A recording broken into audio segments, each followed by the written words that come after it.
শুভেচ্ছা সবাইকে। এই ইউটিউব চ্যানেলটিতে আমি রাজনৈতিক বক্তব্যই প্রথম দিচ্ছি। তার আগে আমার মুক্তিযুদ্ধভিত্তিক কিছু প্রামাণ্যচিত্র গিয়েছে। আশা করি আপনারা দেখেছেন।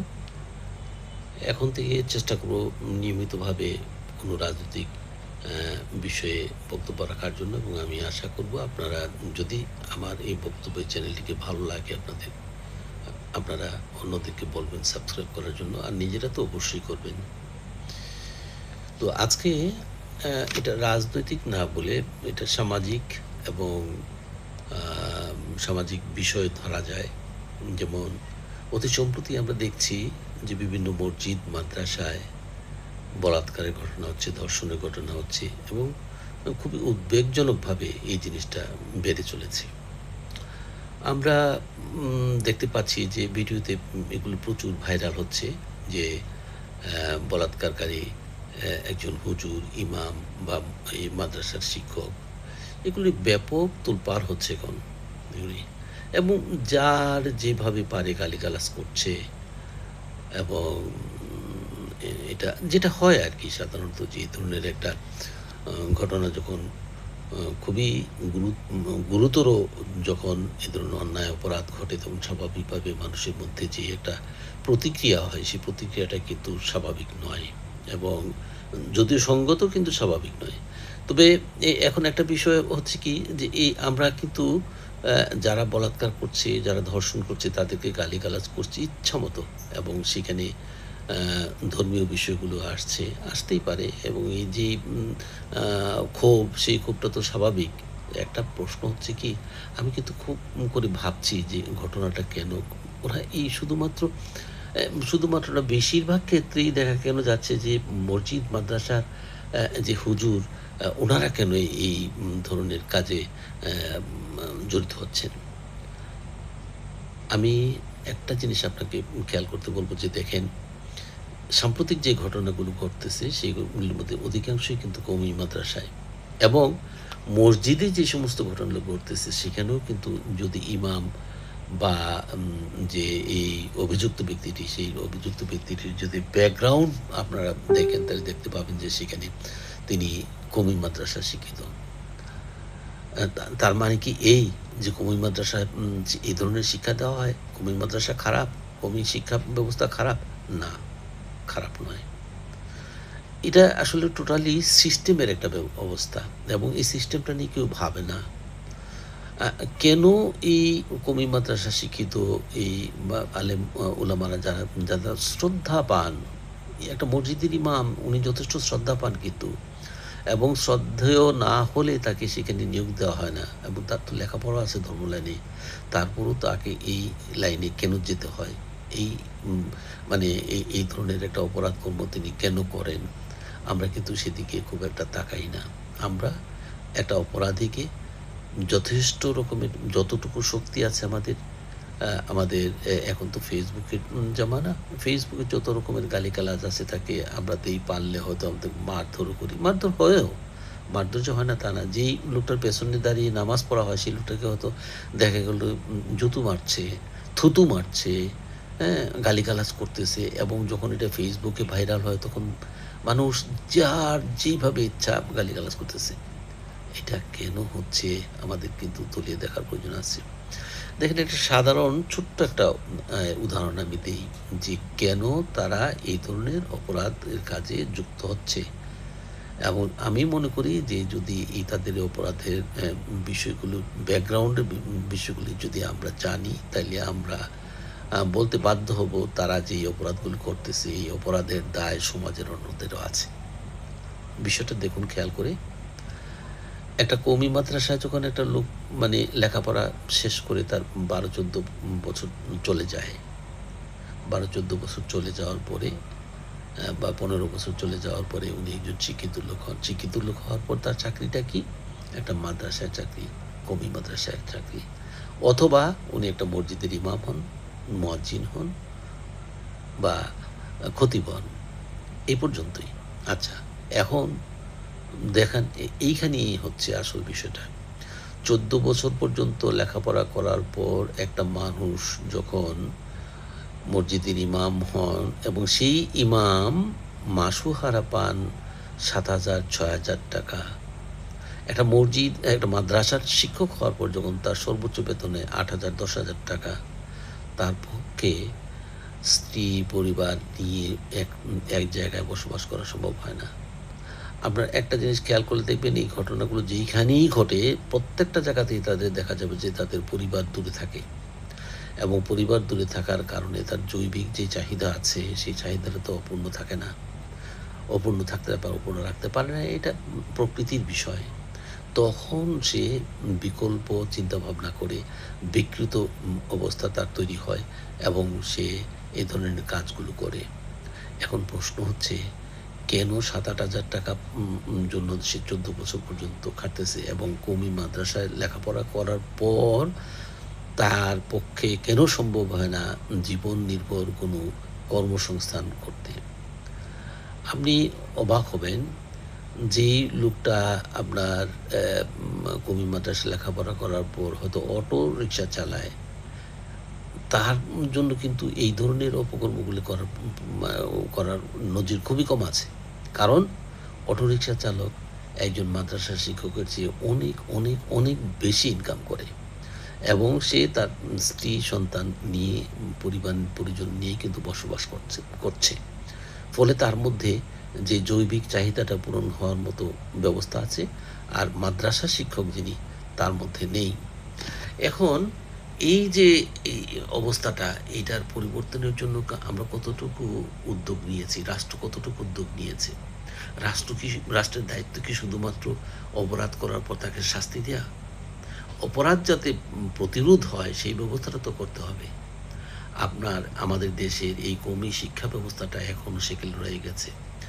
জীবন নির্ভর শিক্ষা কে বাদ দিয়ে বা পাশ কাটিয়ে বা কম গুরুত্ব দিয়ে যদি শুধুমাত্র ধর্মভিত্তিক লেখাপড়া থাকে, তাইলে তাকে এই ৭,০০০-৮,০০০ টাকার ইনকামের মধ্যেই তার জীবন কাটাতে হবে। এখন তার যেটা প্রতিক্রিয়াটা কি হচ্ছে দেখেন। আপনি যখন যাবেন কওমি শিক্ষার মধ্যে একটু পরিবর্তন আনার জন্য, আধুনিকায়ন করার জন্য, তখন কিন্তু এই কওমি লাইনের যে শিক্ষকরা আছেন, কওমি লাইনের নেতৃবৃন্দ যারা আছেন তারা কিন্তু এটা সহজভাবে নিচ্ছে না। সহজভাবে নিচ্ছে না কেন? কারণ তারা মনে করেন দুনিয়ার যেই দুনিয়ার দাঁড়িয়ে যেই লেখাপড়া সেই পড়াটা আর জন্য কওমি লাইন না। হ্যাঁ, আপনি হয়তো বলতে পারবেন যে এই মুহূর্তে আস্তে, আস্তে কওমি মাদ্রাসাগুলোর মধ্যে বাংলা ইত্যাদি লেখাপড়া করানোর দিকে ঝুঁকছে। কিন্তু এটা আধুনিক শিক্ষা ব্যবস্থার সাথে সামঞ্জস্যপূর্ণ নয়। আপনি দেখেন আমি কিন্তু ধর্মীয় শিক্ষার বিরুদ্ধে বলছি না, ধর্মীয় শিক্ষার পক্ষে বলতে হবে। আলিয়া মাদ্রাসার ছেলেগুলো কি করতেছে? আলিয়া মাদ্রাসা শিক্ষা ব্যবস্থার মধ্যে আধুনিক যখন বিষয়গুলো ঢোকানো হলো এবং তারা স্কুল কলেজের মতোই লেখাপড়া শেখা শুরু করলো, তখন তারা কি করতেছে? তারা ইউনিভার্সিটিতে ভর্তি হচ্ছে, ইউনিভার্সিটিতে ভালো রেজাল্ট করতেছে। আজকে রাষ্ট্রের গুরুত্বপূর্ণ পদে পর্যন্ত অনেক লোক আছে যারা আলিয়া মাদ্রাসা থেকে পাস করে ইউনিভার্সিটিতে গিয়ে ভালো রেজাল্ট করে তারা কেউ হয়তো ক্যাডার সার্ভিসে আছে, কেউ বা ইত্যাদি, ইত্যাদি আছে। কিন্তু কওমির ক্ষেত্রে সেটা নাই। এখন কওমির মধ্যে যদি শিক্ষা ব্যবস্থাটাকে পরিবর্তন করা যায়, আমার মনে হয় এই যে ১৪ বছর লেখাপড়া করার পরে একজন মানুষ, কওমি শিক্ষিত মানুষ ৭,০০০-৮,০০০ টাকা বেতন পেয়ে চাকরি করতে হয়, স্ত্রী, পরিবার অন্যত্র থাকে, তাদেরকে এই অবস্থায় পড়তে হবে না। এবং এইখানে একটা বিষয় হয়তো আসতে পারে যে কওমি মাদ্রাসার যে শিক্ষকরা আছেন তারা কিন্তু এটা সহজভাবে মানবেন না। সহজে মানবেন না, এটা যে একটা রীতি প্রথা এতদিন পর্যন্ত চলে এসছে, সেটাকে তো আপনি হুট করে সরানো যাবে না। তাদেরকে বোঝানোর দায়িত্বটা হচ্ছে সরকারের। এবং এই কওমি মাদ্রাসাগুলি কিন্তু মানে কোনো রকমের নিয়ন্ত্রণ সরকারের নেই। এই সরকারের নিয়ন্ত্রণে আনার ব্যবস্থাটাও কিন্তু করার দায়িত্ব সরকারের। আমি আশা করব যে কওমি শিক্ষা ব্যবস্থাটাকে আধুনিকায়ন করে অবশ্যই ধর্মীয় শিক্ষা থাকবে এবং ধর্মীয় শিক্ষার জন্যই সেখানে শিক্ষার্থীরা ভর্তি হবে। তার সঙ্গে যদি জীবন নির্ভর শিক্ষাকে যুক্ত করা যায়, তাইলে একটা মানুষ ১৪ বছর লেখাপড়া করার পর সে ৮,০০০ বেতনে ৭-৮,০০০ বেতনের চাকরি নিতে পারবে না। আরেকটা বিষয় হচ্ছে কি দেখেন, আমার এটা অবজারভেশন একটা, যে যখন কোনো কওমি একটা হুজুর যিনি মসজিদে ইমামতি করেন বা মাদ্রাসায় শিক্ষকতা করেন, তিনি কিন্তু সেই ৮,০০০ যে বেতন পাচ্ছেন, এর বাইরে কোনো কিছু করছেন না। ৫ ওয়াক্ত নামাজের জন্য ৫ বার উনি মসজিদে যান এবং মসজিদে গিয়ে ১০ মিনিট, ১৫ মিনিট, ২০ মিনিট, এর বেশি তো তাকে ওইখানে ব্যয় করতে হয় না। তো ২০ মিনিট ব্যয় করে আর বাকি সময়টা উনি কী করছেন? উনি হয়তো কোরআন শরীফ পড়ছেন, অথবা বিশ্রাম নিচ্ছেন, অথবা গল্প করছেন। এইভাবে কিন্তু তার বাকি সময়টা চলে যাচ্ছে।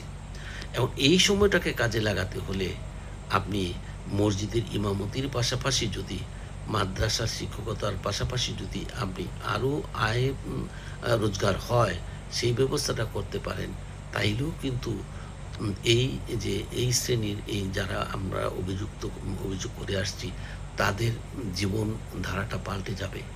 এবং জীবনধারাটা পাল্টে যাবে কীভাবে করতে, এখন দেখেন যে শিক্ষা ব্যবস্থাটাই এমন যে ওইখানে একটা এমন পরিবেশ তৈরি করা হয় যে তুমি শুধুমাত্র এই ধর্মীয় শিক্ষাকে কাজে লাগানো, অর্থাৎ ইমামতি কিংবা শিক্ষকতা ছাড়া আর কিছু করতে পারবা না।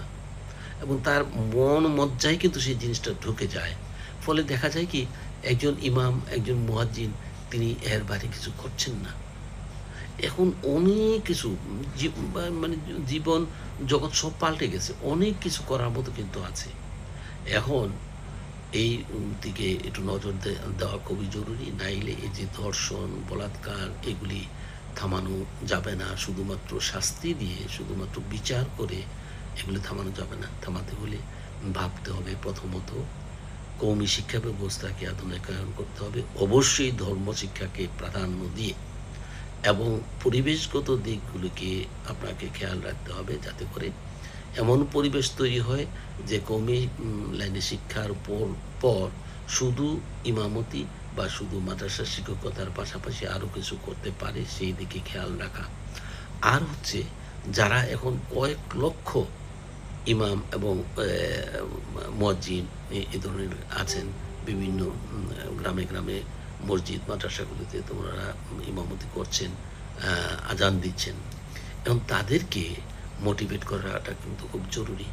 তারা যেই পরিবেশে লেখাপড়া করে এসছে, তারা মনে করে যে মসজিদে ইমামতি করার বাইরে আমার আর কোনো দায়িত্ব নাই। সেই বোধটাকে জাগানো আমার মনে হয় খুব জরুরি। এবং সেই কাজটার জন্য সরকারের পাশাপাশি যদি মানে শিক্ষিত আলেম যারা আছেন, আলেমরাও যদি এই দায়িত্বটা নেন, সরকারকেও নিতে হবে। আলেমরা যদি দায়িত্বটা নেন, তাহলে আমার মনে হয় যে একটা অবক্ষয় আমাদের মধ্যে এসছে।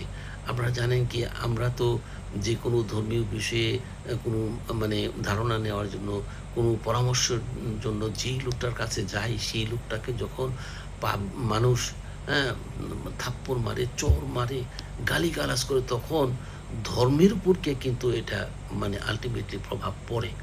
হ্যাঁ?